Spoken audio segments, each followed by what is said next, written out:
ಮಮ್ಮಾರವರ ಸ್ಮೃತಿ ದಿವಸ. ಇದು ತಿಥಿ ಅಲ್ಲ, ಇದು ಕೆಲವು ತಪ್ಪು ತಿಳ್ಕೊಂಡ್ಬಿಡ್ತಾರೆ. ಅವ್ರು ಶರೀರ ಬಿಟ್ಟ ದಿವಸ ಅಂತ. ಇದು ತಿಥಿ ಅಲ್ಲ, ಸ್ಮೃತಿ ದಿವಸ. ಸ್ಮೃತಿ ದಿವಸ ಯಾಕೆಂದರೆ ಅವರು ಯಜ್ಞದಲ್ಲಿ ಯಾವ ಯಾವ ಕರ್ತವ್ಯಗಳನ್ನು ನಿಭಾಯಿಸಿದ್ರು, ಯಾವ ರೀತಿಯಲ್ಲಿ ಯಜ್ಞವನ್ನು ನಡೆಸ್ಕೊಂಡು ಬಂದರು, ಪಾಲನೆ ಮಾಡಿದ್ರು, ಅವರಲ್ಲಿ ಯಾವ್ಯಾವ ಒಂದು ದಿವ್ಯ ಗುಣಗಳಿತ್ತು, ಅದನ್ನು ನೆನಪು ಮಾಡಿ ನಮ್ಮ ಜೀವನದಲ್ಲಿ ಅದನ್ನು ಧಾರಣೆ ಮಾಡಲಿಕ್ಕೆ, ಪ್ರೇರಣೆ ಪಡ್ಕೊಳ್ಳಿಕ್ಕೆ ಈ ಸ್ಮೃತಿ ದಿವಸವನ್ನು ಆಚರಣೆ ಮಾಡೋದು. ಈಗ ಮಮ್ಮಾರವರ ವಿಚಾರಗಳನ್ನ ಕೇವಲ ಕೆಲವು ನಿಮಿಷಗಳಲ್ಲಿ, ಗಂಟೆಗಳಲ್ಲಿ ಹೇಳೋಕ್ಕಾಗಲ್ಲ. ಆದರೆ ಕೆಲವು ಮುಖ್ಯ ವಿಚಾರಗಳು ಮಾತ್ರ ಹೇಳಲಿಕ್ಕೆ ಇಷ್ಟಪಡ್ತೀನಿ. ಮುಖ್ಯವಾಗಿ ಮಮ್ಮಾರವರಲ್ಲಿ ನಿಶ್ಚಯದ ಗುಣ. ನಿಶ್ಚಯ ಎಷ್ಟು ಅಂದರೆ, ಅವರು ಬಂದಾಗ ಅವರಿಗೆ ಕೇವಲ 14 ವರ್ಷ ವಯಸ್ಸು, ಕನ್ಯೆ. ಬಾಬಾ ಕೇಳಿದ್ರು, ಸ್ವಲ್ಪ ದಿವಸ ಬರ್ತಾಯಿದ್ರು, ನಾನು ಮಾಡ್ಕೊತೀನಿ, ನಿನಗೆ 24 ಗಂಟೆ ಟೈಮ್ ಕೊಡ್ತೀನಿ, ಯೋಚನೆ ಮಾಡಿ ಹೇಳುತ್ತ. ಅದಕ್ಕೆ ಮಮ್ಮ ಹೇಳಿದ್ರು, 24 ಗಂಟೆ ಸಮಯ ಬೇಡ ಬಾಬಾ, ಈ ಕ್ಷಣ ಹೇಳ್ತೀನಿ. ನಾನು ಪೀತಾಂಬರದಾರಿನೇ ವಿವಾಹ ಅಮ್ಮ ಬಾಯಿಂದ ಬಂದು ಅದರ ಕೊನೆಯವರೆಗೂ ಕೂಡ ಆ ಲಕ್ಷ್ಯ ಯಜ್ಞದಲ್ಲಿ ಬಂದವರೆಲ್ಲರೂ ಕೂಡ ಬಹಳ ಶ್ರೀಮಂತ ಹೆಣ್ಮಕ್ಳು.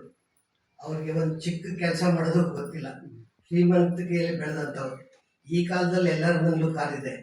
ಆ ಕಾಲದಲ್ಲೇ ಎಲ್ಲ ಕಾರುಗಳಲ್ಲಿ ಓಡಾಡ್ತಾ ಇದ್ರು, ಮನೆಗಳಲ್ಲಿ ಆಳು ಕಾಳುಗಳಿದ್ರು. ಹಾಗಾಗಿ ಅಂಥ ಶ್ರೀಮಂತ ಮಂತನದಲ್ಲಿ ಬೆಳೆದಂಥ ಹೆಣ್ಮಕ್ಳು, ಅವ್ರಗಳಿಗೆ ಜ್ಞಾನ, ಯೋಗ, ಧಾರಣೆ, ಸೇವೆ ಅವನ್ನೆಲ್ಲ ಕಲಿಸ್ಬೇಕು ಅಂದರೆ ಸಾಧಾರಣ ಮಾತಲ್ಲ. ಆದರೆ ಇವರು ಸಾಧಾರಣ ಕನ್ಯೆ ಅಲ್ಲ. ಆದರೆ ಇದೆಲ್ಲನೂ ಕೂಡ ಬಾಬಾರವ್ರ ದಿವ್ಯ ಶಕ್ತಿಯ ಕಾರಣದಿಂದ ಇವೆಲ್ಲ ಸಾಧ್ಯ ಆಯಿತು. ಮತ್ತು ಬಾಬಾ ನಮಗೆಲ್ಲ ಏನು ಹೇಳ್ತಾರೆ, ಪ್ರತಿ ದಿವಸ ಫಾಲೋ ಫಾದರ್ ಆ್ಯಂಡ್ ಮದರ್ ಅಂತ.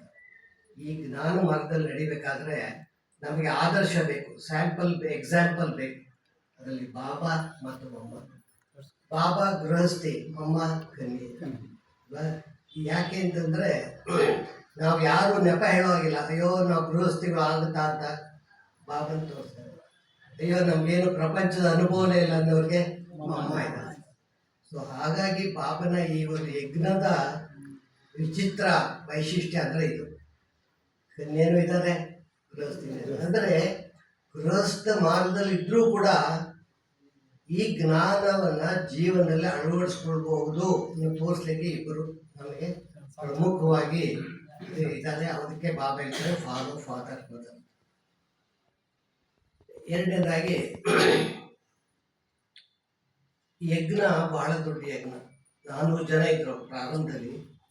ಇವರೆಲ್ಲರೂ ನೋಡ್ಕೊಂಡ್ರೆ ಹೆಣ್ಮಕ್ಳೇ ಜಾಸ್ತಿ ಇದ್ದರಿಂದ ಪುರುಷರ ಕೈಲಿ ಆಗಲ್ಲ. ಕೆಲವಾರು ವಿಚಾರಗಳನ್ನ ಹೆಣ್ಮಕ್ಳು ಪುರುಷರ ಹತ್ರ ಹೇಳ್ಕೊಳಕ್ಕಾಗಲ್ಲ. ಅದಕ್ಕೋಸ್ಕರ ಒಬ್ಬರು ಮಾತೆಯ ಒಂದು ಅವಶ್ಯಕತೆ ಇತ್ತು. ಮಮ್ಮಾರವ್ರನ್ನ ಯಜ್ಞ ಮಾತೆಯಿಂದ ನಿಮಿತ್ತ ಮಾಡಿ, ಅವ್ರಿಗೇನು ಅನುಭವ ಇಲ್ಲ, ಆದರೂ ಕೂಡ ಬಾಬಾ ಅವ್ರನ್ನ ನಿಮಿತ್ತ ಮಾಡಿದ ತಕ್ಷಣ ಅವ್ರಿಗೆ ಒಂದು ಶಕ್ತಿ ಗೊತ್ತು. ಯಾಕೆಂದ್ರೆ ಬಾಬನ ಶಕ್ತಿ ಇದು, ಅವ್ರ ಶಕ್ತಿ ಅಲ್ಲ, ಬಾಬಾ ಕೊಟ್ಟಂತ, ಶಿವಬಾಬಾ ಕೊಟ್ಟಂಥ ಶಕ್ತಿ. ಅದಕ್ಕೆ ಮಮ್ಮಾರವರು ಯಾವುದು ಬಾಬಾ ಆ ಒಂದು ಜವಾಬ್ದಾರಿಯನ್ನು ಕೊಟ್ಟರು, ಬಾಬನ ಮೇಲೆ ಭಾರ ಹಾಕಿದ್ರು. ಬಾಬಾ ಚಲಾಗ್ತಾರೆ ಯಜ್ಞ. ಮತ್ತು ಬ್ರಹ್ಮ ಬಾಬಾರವರು ಅಲ್ಲಿ ಶಿವಬಾಬಾ ಬಂದಿದ್ದಾರೆ ಅನ್ನೋದು ಅವ್ರ ನಿಶ್ಚಯ ಆಯಿತು. ಅದು ಬಹಳ ಇನ್ನೂ ಮುಖ್ಯವಾಗಿ ನೋಡಿ, ಬ್ರಹ್ಮ ಬಾಬಾ ಅವರಿಗೆ ಸಾಕ್ಷಾತ್ಕಾರ ಆಯಿತು, ಶಿವಬಾಬಾ ಅವ್ರ ಸಾಕ್ಷಾತ್ಕಾರ ಆಯಿತು, ಜ್ಯೋತಿ ಸಾಕ್ಷಾತ್ಕಾರ ಆಯಿತು, ಸ್ವರ್ಗದ ಸಾಕ್ಷಾತ್ಕಾರ ಆಯಿತು, ವಿನಾಶ ಸಾಕ್ಷಾತ್ಕಾರ ಆಯಿತು. ಮಮ್ಮರವ್ರಿಗೆ ಏನೂ ಸಾಕ್ಷಾತ್ಕಾರ ಆಗಲಿಲ್ಲ. ಜ್ಞಾನದ ಆಧಾರದ ಮೇಲೆ ನಿಶ್ಚಯ. ಬಾಬಾ ಹೇಳಿದ್ದಾರೆ ಪರಮಾತ್ಮ ವಿಜ್ಞಾನ ಇದು ಮುಗಿತು, ಅಷ್ಟೇ, ಕ್ಲೋಸ್. ಅದೇ ನಿಶ್ಚಯದಲ್ಲಿ ನಡೀತಾ ಬಂದರು. ಮತ್ತು ಅವ್ರಿಗೆ ಯಾವತ್ತೂ ಕೂಡ ಪ್ರಶ್ನೆನೇ ಬರಲಿಲ್ಲ, ಇದು ಸಾಧ್ಯನಾ, ಆಗುತ್ತಾ ಇಲ್ವಾ.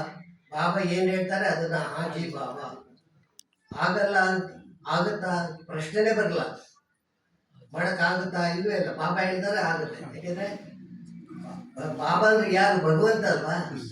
ಆ ನಿಶ್ಚಯದಿಂದ ಯಜ್ಞದ ಜವಾಬ್ದಾರಿಯಿಂದ ವಹಿಸ್ಕೊಂಡು, ಮತ್ತು ಅವರಲ್ಲಿ ಸ್ಮೃತಿ ಎಷ್ಟು ಬದಲಾವಣೆ ಆಯ್ತು ಅಂದರೆ, ಅದಕ್ಕೆ ದೃಷ್ಟಿ, ವೃತ್ತಿ, ಸ್ಥಿತಿ ಅಂತ ಹೇಳ್ತೀವಲ್ಲ, ದೃಷ್ಟಿಯಿಂದ ಸೃಷ್ಟಿ.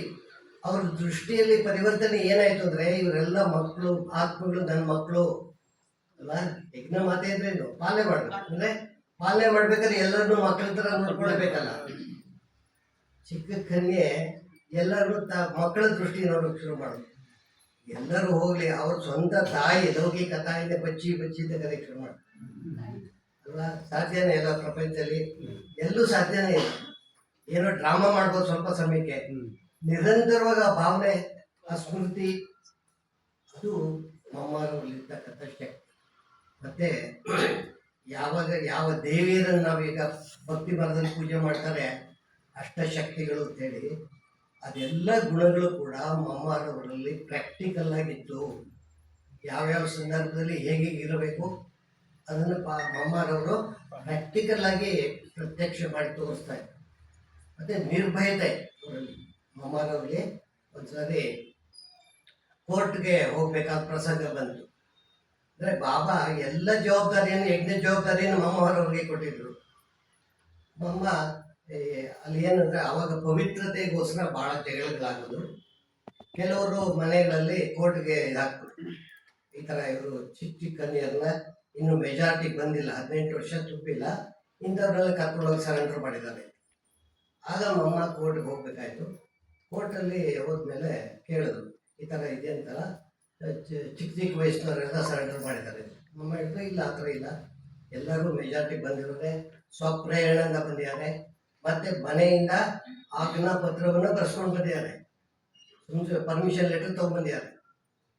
ಆಮೇಲೆ ಈ ಥರ ನಿಮ್ಮ ಮೇಲೆ ಕಂಪ್ಲೇಂಟ್ ಇದೆ ಅಂತೇಳಿ ಅವರು ಕೋರ್ಟ್ ಯಾರು ಕೇಸ್ ಹಾಕಿದ್ರು ಪೇರೆಂಟ್ಸ್ ಅವರೆಲ್ಲ ಇದ್ದರು.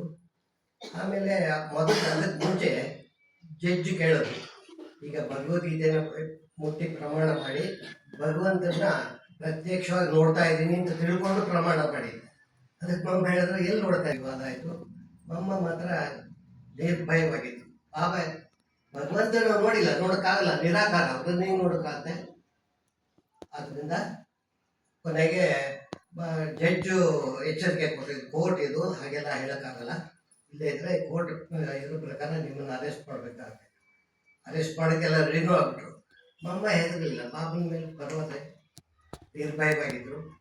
ಕೊನೆಗೆ ಜಡ್ಜಿನೇ ಅವ್ರಿಗೆ ಇದಾಗಬೇಕು, ಅವ್ರಿಗೆ ರಾಜಿ ಆಗೋದು, ಸೋತರು ಅವರು ಗೆಲ್ಲಕ್ಕಾಗಲಿಲ್ಲ ಜಡ್ಜು. ಕೊನೆಗೆ ಅವ್ರನ್ನ ವೆಹಿಕಲ್ ಮಾಡಿ ಯಜ್ಞಕ್ಕೆ ಕಳಿಸ್ಕೊಟ್ರು. ಇದು ಮಮ್ಮ ಒಂದೊಂದು ಉದಾಹರಣೆ ಅಷ್ಟೇ. ಮತ್ತೆ ಆಜ್ಞಾಕಾರಿ ಮಮ್ಮಾರವರು ಬಾಬಾ ಏನು ಹೇಳ್ತಾರೆ ಅದನ್ನ ಚಾಚು ತಪ್ಪದೆ ಹಾಜಿ ಬಾಬಾ. ಒಂದ್ಸರಿ ಒಂದು ಪಾರ್ಟಿ ಬಂದಿದೆ ಮಧುಬನಕ್ಕೆ, ಅವರು ಹೊರಡೋ ದಿವಸ ಅವರು ಮೊಮ್ಮನ್ ಕರೆದ್ಬಿಟ್ಟು, ಈ ಥರ ಬಸ್ ಪಾರ್ಟಿ ಹೋಗ್ತಾ ಇದೆ, ಅವ್ರಿಗೆ ಒಂದು ಸ್ವೀಟ್ ಹಲ್ವಾ ಯಾವುದು ಮಾಡಿಕೊಡೋದು ಆಗಲಿ. ಆದರೆ ಏನಂದ್ರೆ ವಿಚಿತ್ರ, ಸಮಯ ಬಹಳ ಕಮ್ಮಿ ಇದೆ, ನಿಜವಾಗಿ ಅಷ್ಟು ಸಮಯದಲ್ಲಿ ಹಲ್ವಾ ಮಾಡೋಕ್ಕಾಗಲ್ಲ. ಬಾಬಾ ಹೇಳಿದಾರೆ ಆಯಿತು ಅಂತ. ಆಮೇಲೆ ಹೋದ್ರು, ಕಿಚನ್ಗೆ ಹೋಗಿ ಎಲ್ಲ ಕೇಳ್ತಾರಂತ, ಅಲ್ಲಿ ಇದರಲ್ಲಿರೋ ಕಿಚನಲ್ಲಿ, ಇಷ್ಟು ಬೇಗ ಆಗುತ್ತಮ್ಮ ಶುಕ್ರ ಹೋಗಿ ಬಾಬಾನೇ ಕಾರಣ ಹೋಗ್ತಾರೆ. ಅದು ವಿಚಿತ್ರ ಏನಂದ್ರೆ ಅವ್ರದ್ದು ವಾಪಸ್ ಲೇಟು, ಹಾಗಾಗಿ ಹಲ್ವಾ ರೆಡಿ ಆಯಿತು. ಅಂದರೆ ಬಾಬನ ಭರವಸೆ ಎಷ್ಟು ಅಂತ. ಮತ್ತೆ ನೀವು ಫಿಲಮಲ್ಲೆಲ್ಲ ನೋಡಿರ್ತೀರಿ, ಕೊನೆಯ ದಿವಸ ಮಮ್ಮರವರಿಗೆ ಕೊನೆಯ ಇದರಲ್ಲಿ ಅವ್ರಿಗೆ ಕ್ಯಾನ್ಸರ್ ಇತ್ತು. ಕ್ಯಾನ್ಸರ್ ಇದ್ದಾಗ ಅವರು, ಆದರೆ ಮುಖದಲ್ಲಿ ಮಾತ್ರ ಯಾವುದೇ ರೀತಿ ಚಿಹ್ನೆಗಳು ಕಾಣಿಸ್ತಿಲ್ಲ. ಮುಖದಲ್ಲಿ ಕ್ಯಾನ್ಸರ್ ಇದೆ, ಇದು ಇಷ್ಟು ಕಷ್ಟಪಡ್ತಾ ಇದೆ, ನೋವಿದೆ ಅನ್ನೋದು ಯಾರಿಗೂ ಗೊತ್ತಾಗಲ್ಲ ಹೊರಗಡೆ. ಆ ರೀತಿ ಅವರ ಮುಖ ಅನ್ನೋದು ಇಷ್ಟು ಹಸನ್ಮುಖ, ಯೋಗಿತ್ವ ಸ್ಥಿತಿ, ಆತ್ಮಿಕ ಸ್ಥಿತಿ ಇರ್ತಾರೆ. ಇದರಲ್ಲಿ ನೋಡಿದರೆ ಫಿಲಮಲ್ಲಿ ಮಮ್ಮಾರ ಕೊನೆ ದಿವಸ, ಕೊನೆ ಬೆಳಿಗ್ಗೆ ಅವ್ರ ಕೈ ಎತ್ತಕ್ಕೂ ಕೂಡ ಶಕ್ತಿ ಇಲ್ಲ. ಬಾಬಾ ಹೇಳಿದ್ರು, ಈ ಅಂಗೂರ್ ಸಭಿಕೋ ಬಚ್ಚೋಕ್ಕೂ ಖಿಲಾನ, ಅಂದರೆ ಅಲ್ಲೇ ತೋಟದಲ್ಲಿ ಬೆಳೀತಲ್ಲ, ಕುಟೀರದ ಪಕ್ಕದಲ್ಲಿ ದ್ರಾಕ್ಷಿ ಬೆಳೆಯುತ್ತೆ, ಬಾಬಾ ಬೆಳೆಸಿದ್ರು, ಕೊಡಬೇಕು. ಹಾಜಿ ಬಾಬಾ ಅದು ಗೊತ್ತು ಬಾಬಾಗೆ, ಆಗಲ್ಲ ಅಂತ ಬಾಬಾನೇ ಕೈ ಹಿಡ್ಕೊಂಡು ಎಲ್ಲರಿಗೂ. ಅದು ಆಜ್ಞಾಕಾರಿ ಅಂದರೆ ಕೊನೆ ಗಳಿಗೆವರೆಗೂ ಕೂಡ ಬಾಬಾ ಏನು ಹೇಳ್ತಾರೆ, ಹಾಜಿ ಬಾಬಾ, ಆಗುತ್ತಾ ಆಗಲ್ವಾ, ಇದೇ ಇಲ್ಲ.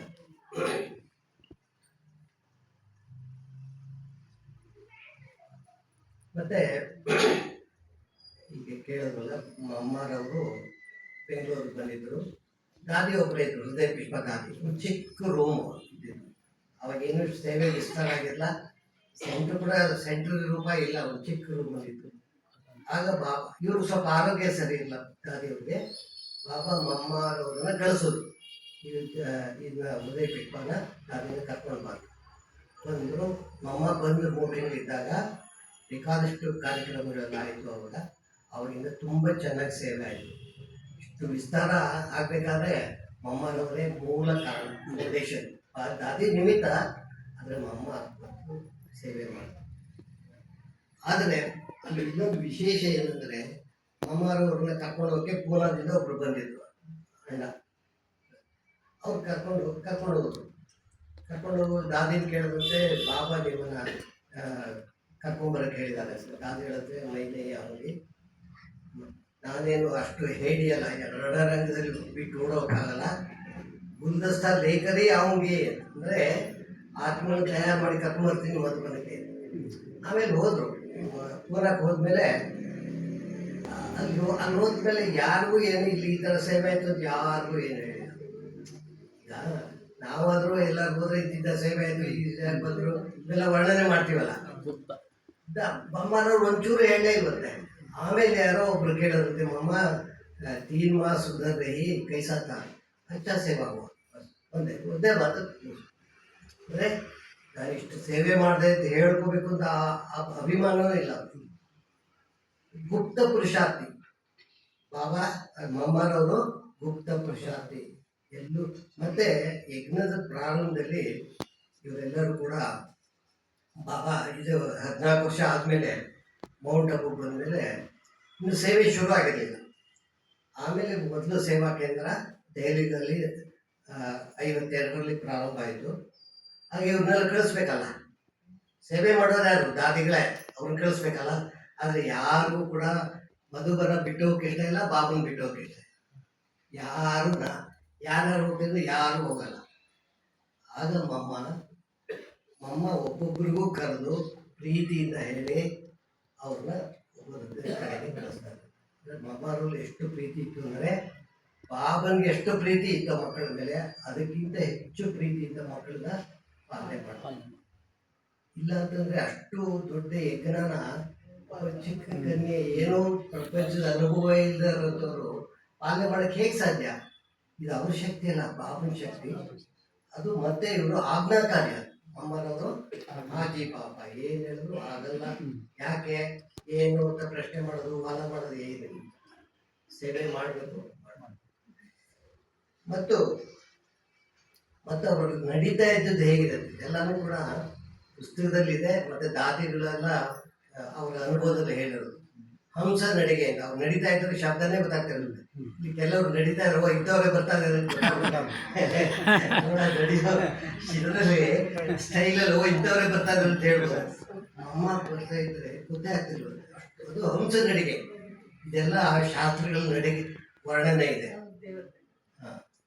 ಮತ್ತೆ ನಿದ್ದೆ ಮಾಡೋದು ಪಾಪ ಅವತ್ತೆಲ್ಲ ತೋರಿಸೋದು ಇದರಲ್ಲಿ, ಫಿಲಮಲ್ಲಿ ಯಾರ್ಯಾರು ಯಾವ್ಯಾವ ಥರ ತಮ್ಮ ಪ್ರಧಾನ ನಿದ್ದೆ ಮಾಡ್ತಾರೆ. ಮಮ್ಮಾರವ್ರ ನಿದ್ದೆ ಹೇಗಿತ್ತು? ಯೋಗ ನಿದ್ರೆ ಇದು.